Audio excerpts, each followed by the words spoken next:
Assalamualaikum warahmatullahi wabarakatuh. Pernahkah kamu merasa seolah ada sesuatu di dalam dirimu yang memanggilmu? Sesuatu yang tidak bisa kau jelaskan dengan kata-kata, namun keberadaannya begitu nyata? Ada momen dalam hidup ketika langkah-langkah kita terasa asing, hati gelisah tanpa sebab, dan tiba-tiba kita sadar bahwa ada perjalanan besar yang sedang menunggu untuk dimulai. Bukan perjalanan fisik, melainkan perjalanan batin. Perjalanan yang hanya bisa dijalani oleh mereka yang berani menatap ke dalam. Dan ketika semua pintu tampak tertutup, ketika dunia terasa sunyi, saat itulah cahaya yang selama ini tersembunyi mulai mengetuk, memanggilmu, mengundangmu kembali kepada dirimu sendiri. Inilah kisah itu. Perjalanan batin tanpa guru, perjalanan yang akan mengubah cara kita memaknai hidup. Bab 1, bisikan pertama yang membuka pintu hati. Pada suatu titik dalam hidup, tanpa kita rencanakan, muncul sebuah getaran lembut yang terasa seperti panggilan dari kejauhan. Bukan dari luar, tetapi dari ruang terdalam dalam diri sendiri. Getaran itu tidak bersuara, namun mampu mengguncang seluruh kesadaran, seakan ada sesuatu yang selama ini tertutup perlahan terbuka. Inilah bisikan pertama yang membuat seseorang berhenti sejenak, merenung dan bertanya, apa yang sedang memanggilku? Pertanyaan itu sederhana, tetapi di baliknya ada rahasia besar yang sedang mengetuk pintu hati. Panggilan ini bukan gangguan pikiran, ia adalah undangan halus untuk kembali kepada pusat diri, kepada sumber ketenangan yang selama ini kita abaikan.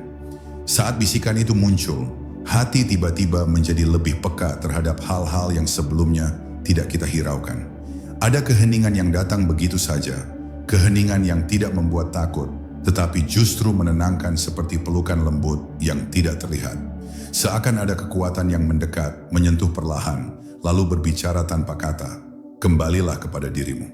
Pada momen seperti ini, seseorang mulai menyadari bahwa bukan dunia luar yang sedang berbicara, tetapi Rabb yang membimbing melalui jalan paling halus, jalan rasa.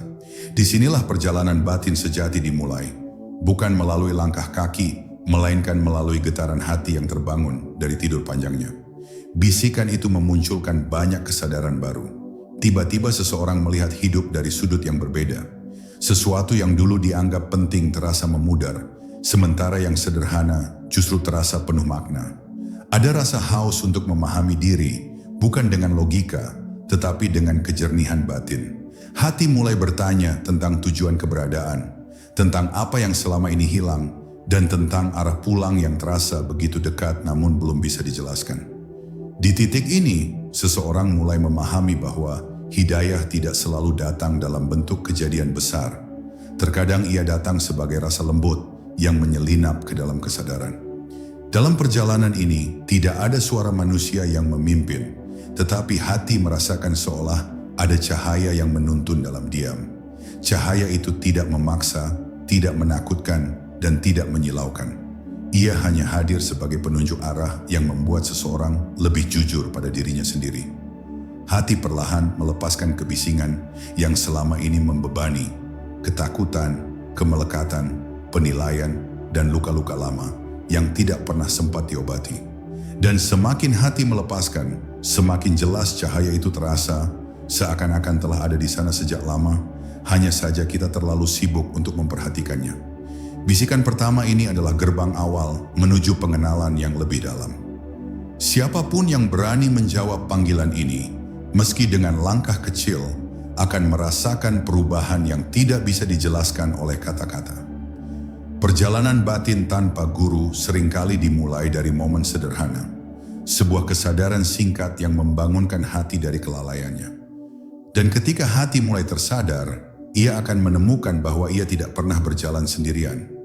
Ada cahaya yang membimbing, ada keheningan yang merangkul, dan ada jalan pulang yang perlahan-lahan terungkap dari balik misteri diri. Bab 2, kesunyian yang mengajarkan tanpa suara.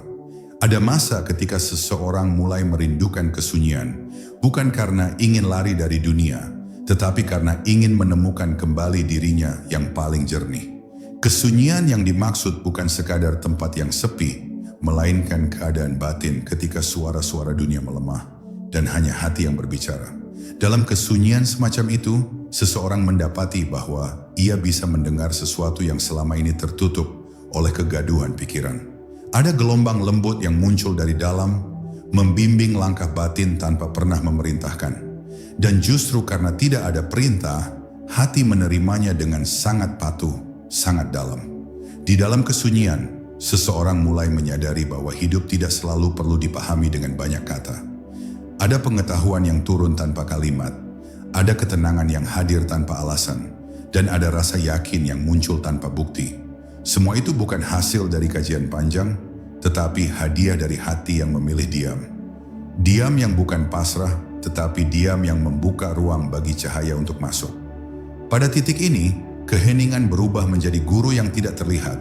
Guru yang tidak pernah memarahi, tetapi mampu menegur dengan cara yang paling halus.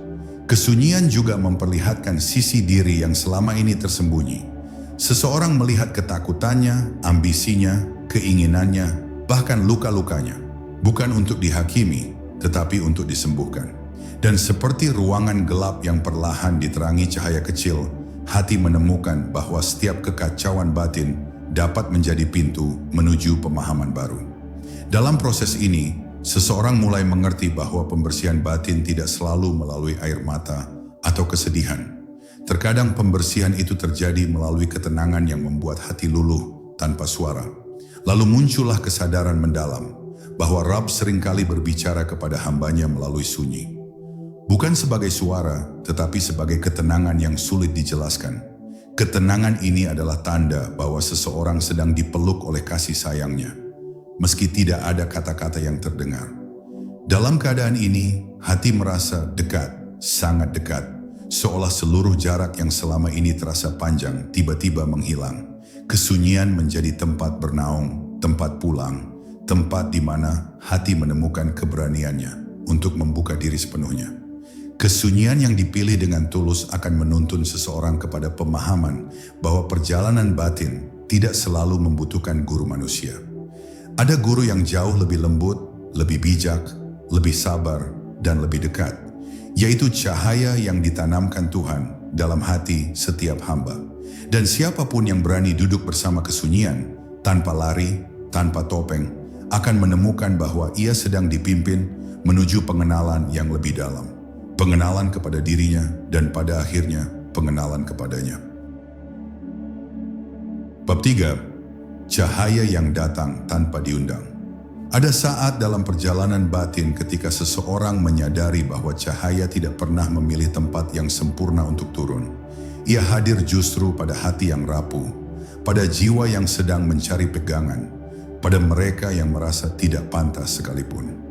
Cahaya tidak datang melalui hiruk-pikuk, tidak datang melalui tepuk tangan manusia, tetapi hadir sebagai kelembutan yang membelai batin tanpa terlihat. Ia datang sebagai rasa hangat yang muncul tiba-tiba, seolah ada sesuatu yang menembus lapisan paling dalam dari keberadaan kita. Dan ketika cahaya itu menyentuh, seseorang merasa dibangunkan dari tidur panjangnya, tanpa tahu bagaimana ia terbangun. Ketika cahaya hadir, seseorang merasakan perubahan halus yang tidak bisa dijelaskan. Hal-hal yang dulu membebani mulai terasa ringan, sementara hal-hal kecil yang sering diabaikan berubah menjadi pesan-pesan yang penuh makna. Ia mulai melihat dunia dengan mata yang berbeda, lebih lembut, lebih jernih, lebih penuh penerimaan. Cahaya tidak mengubah hidup secara tiba-tiba, tetapi ia mengubah cara kita merasakan hidup, dan perubahan itu jauh lebih dalam. Bahkan tanpa guru, tanpa bimbingan manusia, cahaya mengajari hati bagaimana berjalan, bagaimana mengenali kehadirannya pada setiap detik yang terlewat. Anehnya, cahaya sering datang melalui pengalaman yang tampak sederhana. Kadang melalui sakit yang membuat seseorang tersungkur, kadang melalui kehilangan yang merobek hati, atau melalui sesuatu yang tampaknya sangat kecil, sebuah keheningan, sebuah kalimat, bahkan sebuah napas. Namun bila hati sudah siap, hal-hal kecil itu menjadi pintu besar yang membawa seseorang semakin dekat kepada Tuhan. Itulah sebabnya hati yang patah seringkali lebih mudah menerima petunjuk, karena retaknya membuka ruang bagi cahaya untuk masuk tanpa hambatan. Ketika seseorang mulai merasakan cahaya membimbingnya, ia merasakan kehadiran yang sangat dekat, seolah ada sesuatu yang berjalan bersamanya. Bukan suara, bukan bayangan, tetapi rasa yang menenangkan dan sekaligus menguatkan. Cahaya mengarahkan tanpa memaksa, memberi tanda tanpa menakut-nakuti, mendekat tanpa membuat seseorang merasa kecil. Dan meski perjalanan batin seseorang seringkali sunyi dan tidak terlihat, hati yang disentuh cahaya tidak pernah merasa sendirian. Ada rasa dipayungi dari dalam, rasa dipegang tanpa tangan, rasa ditemani tanpa bentuk. Pada akhirnya, seseorang memahami bahwa guru terbesar bukanlah manusia, melainkan cahaya yang turun langsung dari Tuhan ke dalam hati. Cahaya itulah yang mengajak seseorang untuk bangkit, mengenal diri, membersihkan batin, dan mendekat kepadanya tanpa perlu kata-kata. Dalam perjalanan tanpa guru ini, cahaya adalah kompas yang tidak pernah salah arah. Dan selama hati terus terbuka, cahaya akan selalu menemukan jalannya untuk masuk, memberi petunjuk, dan menuntun seseorang pulang kepada sumber segala ketenangan. Bab 4. Saat hati belajar membedakan suara nafsu dan suara cahaya. Ada sebuah fase dalam perjalanan batin ketika seseorang mulai mampu merasakan perbedaan halus antara dorongan nafsu dan bisikan cahaya. Pada awalnya keduanya terdengar mirip, keduanya muncul dari dalam, keduanya seperti mengajak menuju sesuatu. Tetapi semakin hati diperhalus oleh kesunyian dan ketulusan, semakin jelas bahwa ada dua arah yang sangat berbeda. Nafsu selalu tergesa, selalu berisik, selalu ingin segera dipenuhi. Sementara cahaya datang dengan tenang, lembut, dan tidak pernah memaksa. Disinilah seseorang mulai mengerti bahwa membedakan keduanya bukan dengan pikiran, tetapi dengan kejernihan rasa yang tumbuh dari kedekatan dengan Tuhan. Dalam proses ini, hati belajar mengenali bahwa suara nafsu selalu membawa gelisah setelah diikuti. Ada rasa kosong, ada penyesalan, ada kegaduhan kecil yang muncul setelah keputusan diambil. Nafsu tampak meyakinkan di awal, tetapi meninggalkan kehampaan di akhir. Sebaliknya, bisikan cahaya seringkali hening, bahkan tidak terlihat menarik pada awalnya. Namun setelah diikuti, ia meninggalkan kedamaian yang dalam, meski jalan yang dilalui tidak selalu mudah. Ketika hati mulai jujur pada apa yang dirasakannya setelah setiap pilihan, seseorang perlahan bisa melihat pola ini dengan sangat jelas. Pada titik ini, seseorang merasakan bahwa hati bukan sekadar tempat perasaan, tetapi alat penimbang spiritual yang tajam bila dibersihkan. Hati yang peka dapat mengetahui mana yang membawa kedekatan kepada Tuhan dan mana yang justru menjauhkan. Bukan karena ia mendengar suara gaib, tetapi karena ia mengenali getaran ketenangan yang hanya datang dari satu sumber, cahaya ilahi. Inilah latihan batin yang tidak akan pernah diajarkan oleh dunia luar. Latihan yang hanya mungkin terjadi bila seseorang berani menyelam ke dalam dirinya sendiri dengan ketulusan yang utuh. Ketika hati sudah mulai bisa membedakan dua bisikan itu, seseorang memasuki tahap penting dalam perjalanan tanpa guru. Tahap di mana ia mulai mempercayai hatinya sendiri. Bukan percaya pada keinginan, bukan percaya pada emosi yang berubah-ubah, tetapi percaya pada rasa dalam yang muncul dari kebeningan jiwa.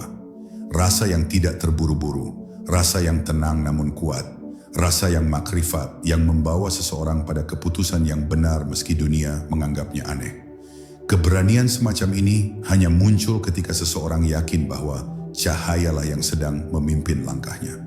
Pada akhirnya, kemampuan untuk membedakan suara nafsu dan suara cahaya adalah sebuah anugerah besar yang diberikan Tuhan kepada siapapun yang benar-benar ingin mendekat kepadanya. Perjalanan batin tanpa guru bukan berarti berjalan tanpa bimbingan. Justru disitulah bimbingan ilahi bekerja paling kuat. Dan ketika hati sudah kenal dengan cahaya yang membimbingnya dari dalam, seseorang tidak lagi takut tersesat. Sebab ia tahu bahwa setiap langkah yang dijaga oleh cahaya akan selalu mengarah pada satu tujuan. Kembali kepada Tuhan dengan hati yang bersih, tenang, dan diterangi sepenuhnya oleh makna. Bab 5. Bisikan cahaya yang tidak terdengar. Ada satu fase dalam perjalanan batin ketika seorang hamba tiba-tiba menyadari bahwa suara yang selama ini ia kira berasal dari pikirannya sendiri sebenarnya adalah suatu ilham halus yang ditanamkan dari sisi yang sangat dekat namun tak terlihat. Cahaya tidak selalu datang dalam bentuk penglihatan atau rasa getaran. Kadang ia hadir sebagai kesadaran mendadak, sebagai dorongan lembut untuk memilih jalan yang lebih jernih, sebagai penolakan batin terhadap sesuatu yang kelam.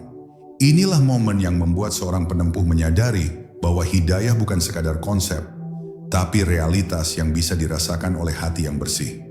Dan ketika ia mulai berani mempercayai bisikan lembut itu, perjalanan batinnya memasuki dimensi baru yang jauh lebih halus daripada sekadar logika. Namun bisikan cahaya tidak selalu mudah dikenali.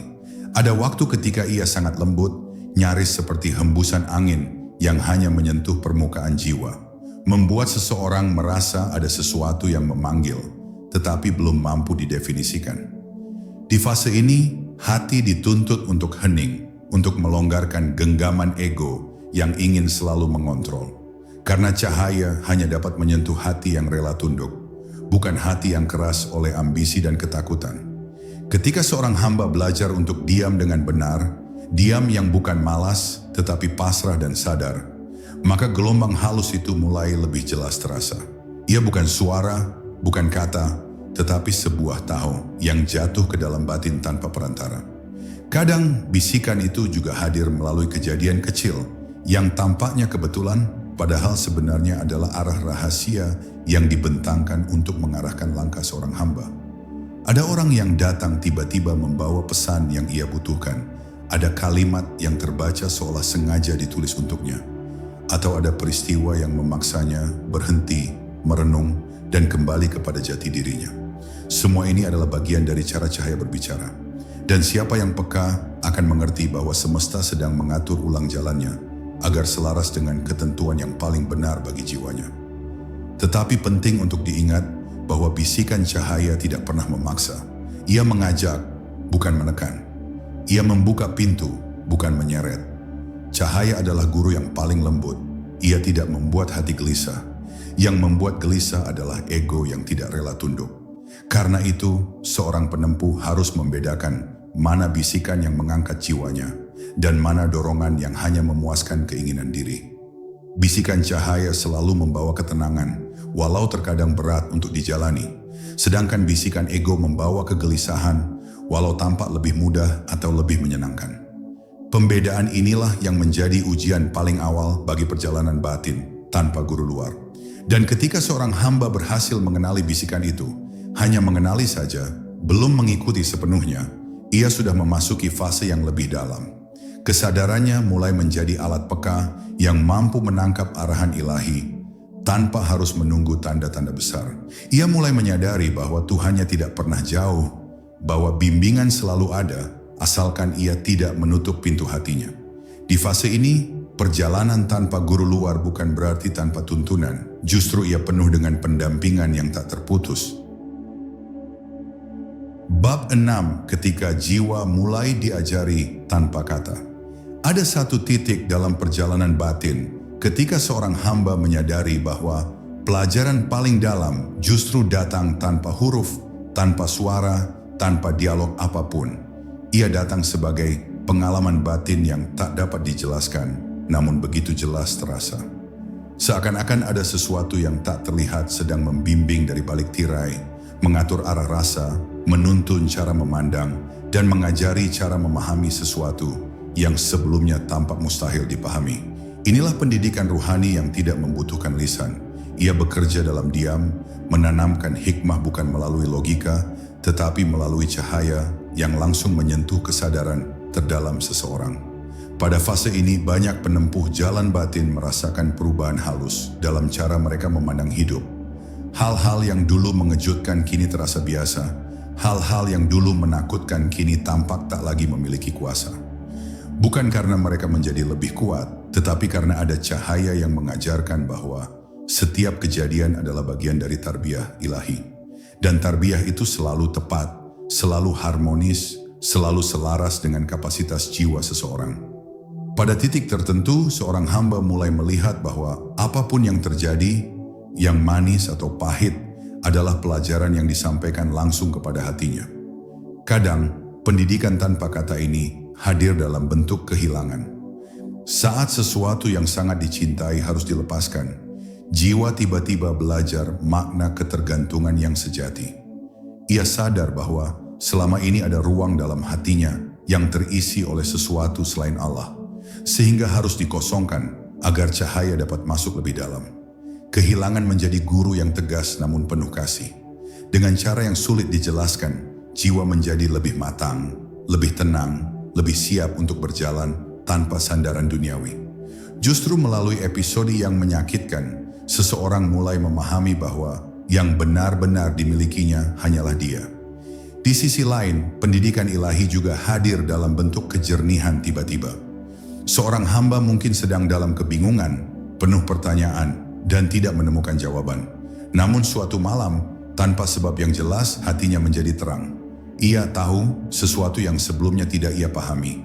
Ia mengerti arah yang harus ia ambil tanpa perlu pertimbangan panjang.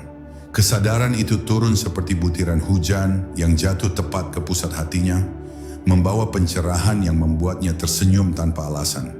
Inilah momen ketika cahaya mengajari lebih cepat daripada kata-kata apapun. Dan pada akhirnya, ketika seorang penempuh sudah cukup lama dibimbing oleh pendidikan halus ini, ia mulai memahami bahwa seluruh semesta adalah madrasahnya.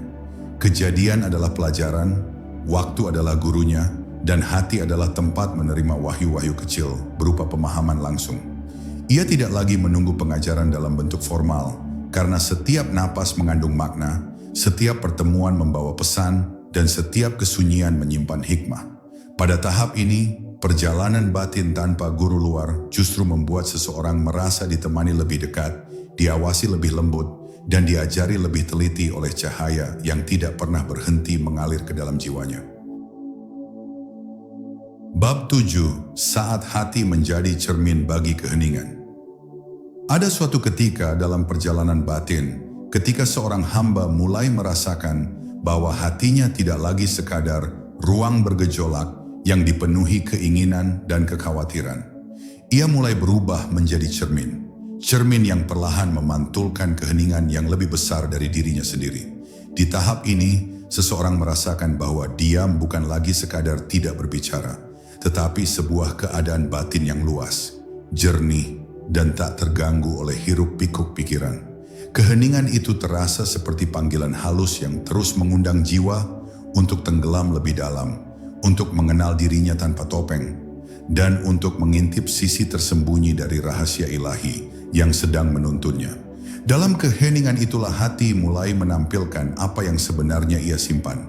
Segala yang belum selesai, segala luka yang ditinggalkan waktu, segala hasrat yang terpendam, semuanya muncul satu persatu, bukan untuk mengganggu, tetapi untuk disembuhkan.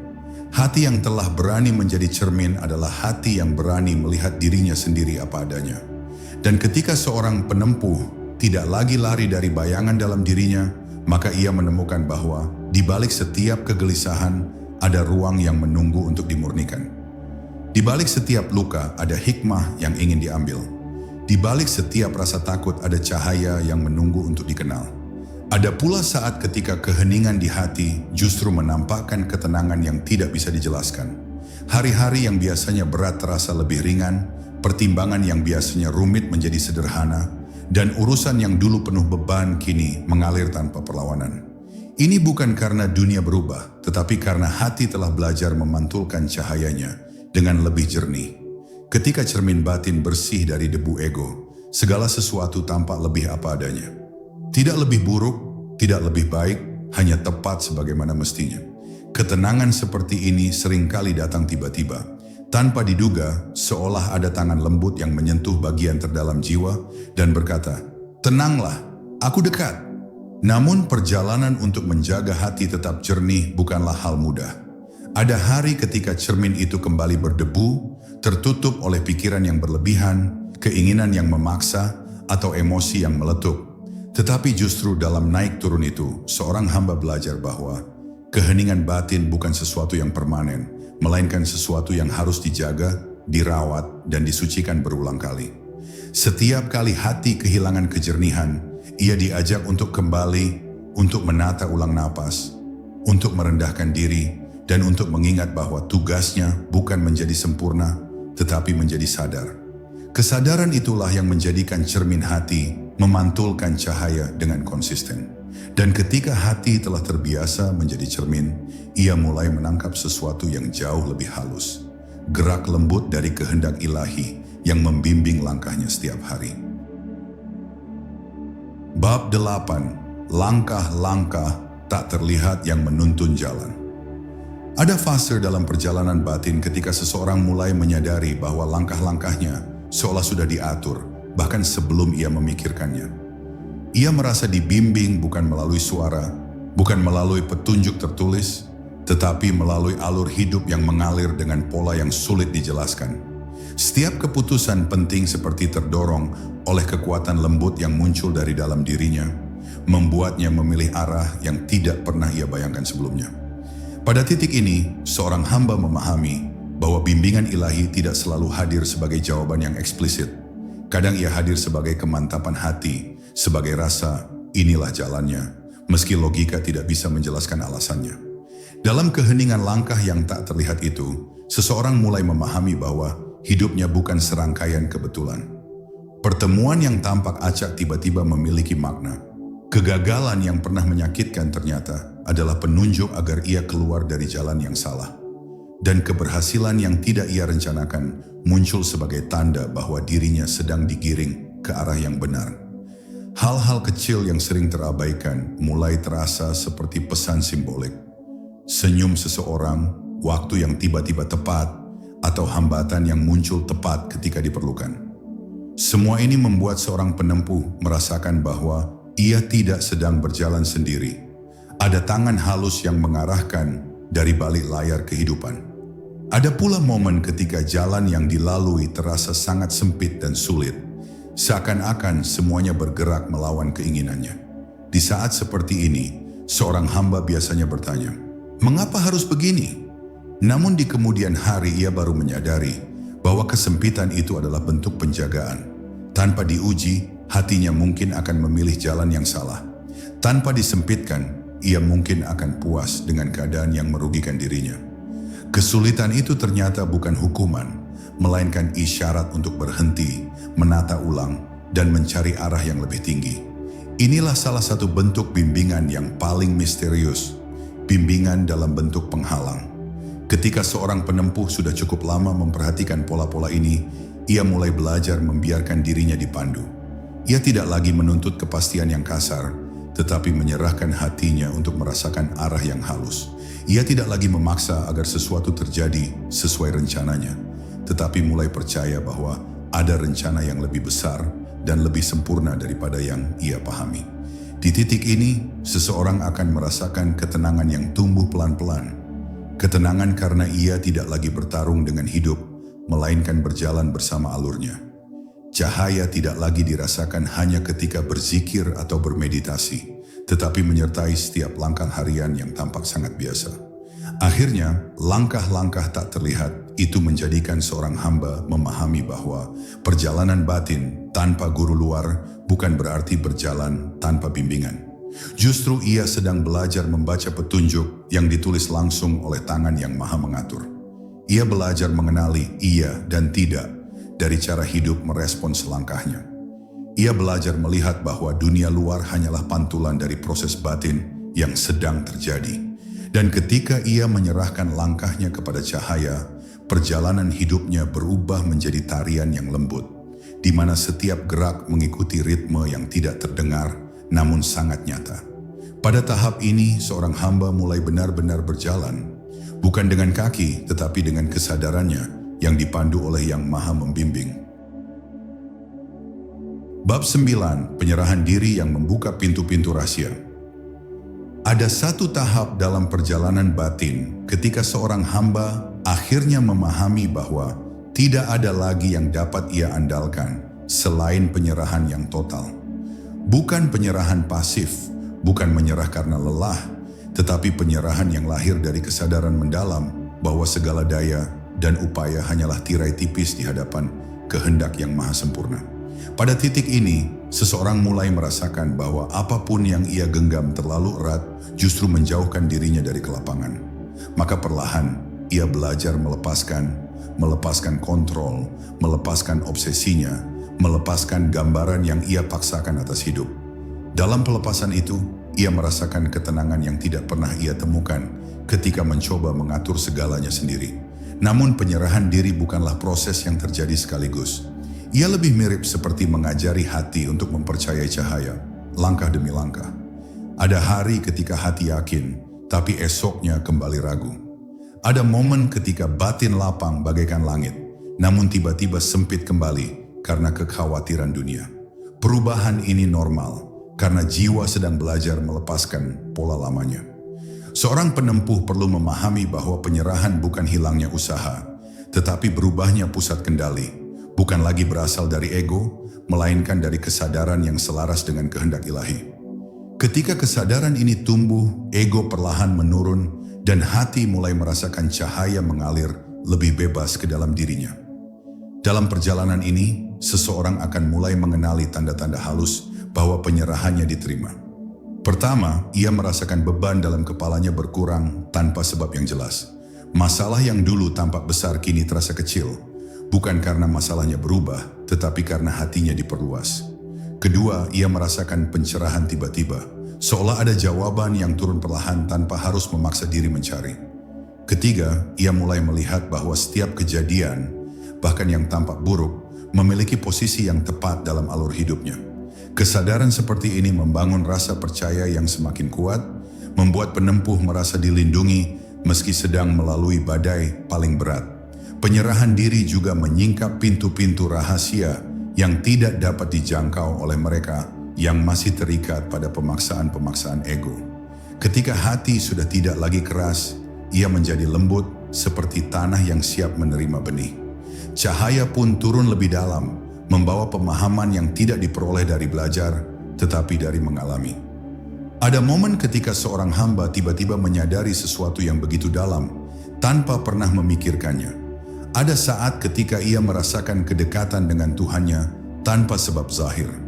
Inilah buah dari penyerahan, pencapaian ruhani yang tidak dicari tetapi diberikan. Bukan sebagai hadiah atas kepintaran, tetapi sebagai karunia atas kepasrahan. Dan ketika seseorang telah merasakan manisnya penyerahan, ia mulai berjalan lebih ringan. Beban hidup tidak lagi terasa sebagai ancaman, tetapi sebagai bagian dari tarbiyah ilahi. Ia mulai melihat bahwa perjalanan batin tanpa guru luar sebenarnya adalah proses menemukan guru yang paling dekat, yaitu kemampuan hatinya sendiri untuk menerima cahaya jika ia mau tunduk. Pada tahap ini, seorang hamba hidup bukan dengan ketakutan, tetapi dengan keyakinan. Bukan dengan dorongan ego, tetapi dengan ketenangan. Bukan dengan rencana pribadi, tetapi dengan takdir yang ia sambut dengan lapang. Ia mulai memahami bahwa penyerahan bukan akhir perjalanan, melainkan pintu menuju kedalaman berikutnya. Pintu yang hanya terbuka bagi mereka yang berani melepaskan diri sepenuhnya kepada yang menguasai segala sesuatu. Bab 10, ketika cahaya menjadi pemandu sejati. Ada tahap paling halus dalam perjalanan batin ketika seorang hamba akhirnya memahami bahwa segala pencarian, segala kerinduan, dan segala kegelisahan hidupnya selama ini hanyalah cara agar ia kembali kepada cahaya yang telah menunggu sejak awal. Pada titik ini, seseorang merasakan bahwa dirinya tidak lagi berjalan menuju sesuatu di luar, melainkan kembali kepada sumber yang sudah ada di dalam dirinya sejak ia ditiupkan ruh. Kesadaran ini membuat seluruh perjalanan tampak seperti lingkaran suci. Ia pergi untuk kembali, ia mencari untuk menemukan bahwa yang ia cari selalu berada di dekatnya. Dan pada puncak inilah, cahaya tidak lagi menjadi konsep, tetapi menjadi realitas yang menuntun setiap detak kesadarannya. Dalam keadaan ini, hati seorang hamba menjadi tempat perjumpaan. Perjumpaan antara dirinya yang kecil dan cahaya yang tak berbatas. Ia merasakan kelembutan yang tidak bisa dijelaskan, seakan jiwanya sedang dipeluk oleh sesuatu yang begitu luas, namun begitu dekat. Setiap napas menjadi pengingat, setiap hening menjadi jendela menuju kehadiran yang tidak pernah pergi. Tak ada lagi sensasi gelap yang dulu menutupinya, karena cahaya telah menembus ke ruang yang paling dalam dirinya. Inilah momen ketika seseorang tidak lagi bertanya, "Di mana Tuhanku?" sebab ia merasakan jawaban yang mengalir di seluruh keberadaannya. Namun, tahap ini bukan berarti seseorang sudah selesai. Justru pada titik ini, perjalanan menjadi lebih halus dan lebih sensitif. Cahaya menuntut kebeningan batin agar dapat tetap tinggal. Hati harus dijaga dari rasa bangga. Pikiran harus dijauhkan dari anggapan bahwa ia telah sampai. Karena siapapun yang merasa telah mencapai puncak, sesungguhnya baru saja mulai jatuh. Cahaya mengajar dengan cara yang lembut.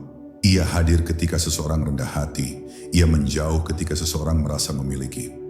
Maka seorang penempuh yang telah sampai pada tahap ini justru semakin penuh tawadu, semakin lembut akhlaknya, semakin dalam syukurnya, karena ia tahu bahwa apapun yang ia rasakan bukanlah hasil usahanya, melainkan pemberian murni. Pada momen-momen tertentu, cahaya itu memberikan pemahaman yang memecah kabut kesadaran. Seseorang tiba-tiba melihat hubungan antara segala sesuatu, hubungan antara ujian dan kematangan, antara kesulitan dan pembersihan, antara kehilangan dan pembukaan pintu baru. Ia melihat bahwa seluruh hidupnya adalah rangkaian tarbiyah yang rapi, disusun dengan teliti oleh Yang Maha Mengetahui apa yang dibutuhkan jiwanya. Pemahaman ini membuat seseorang berhenti melawan takdir. Ia tidak lagi bertanya, "Mengapa ini terjadi padaku?" Tetapi berubah menjadi, "Apa yang ingin Engkau ajarkan kepadaku melalui ini?" Di sini hidup menjadi dialog, bukan penghalang, menjadi cahaya, bukan beban. Dan pada akhirnya, ketika seorang penempuh menyadari bahwa cahaya adalah pemandu sejatinya, ia mulai hidup dengan cara yang berbeda. Ia tidak lagi menunggu tanda-tanda luar, karena hatinya sudah menjadi kompas batin yang terhubung dengan sumber petunjuk. Ia berjalan lebih perlahan, tetapi lebih pasti. Ia berbicara lebih sedikit, tetapi setiap kata mengandung kedalaman. Ia tidak lagi mencari pengakuan, karena yang ia cari telah ia temukan. Pada tahap ini, perjalanan batin tanpa guru luar mencapai maknanya. Bukan karena seseorang tidak membutuhkan guru, tetapi karena cahaya di dalam dirinya telah menjadi guru yang paling setia, yang membimbing tanpa suara, menuntun tanpa paksaan, dan mengantar jiwanya kembali kepada Dia yang menjadi tujuan setiap perjalanan. Pada akhirnya, yang menuntunmu bukan suara luar, bukan manusia, bukan dunia. Yang menuntunmu adalah cahaya yang sejak awal sudah tinggal di dalam dirimu. Dengarkan ia, ikuti ia, dan lihat bagaimana hidupmu berubah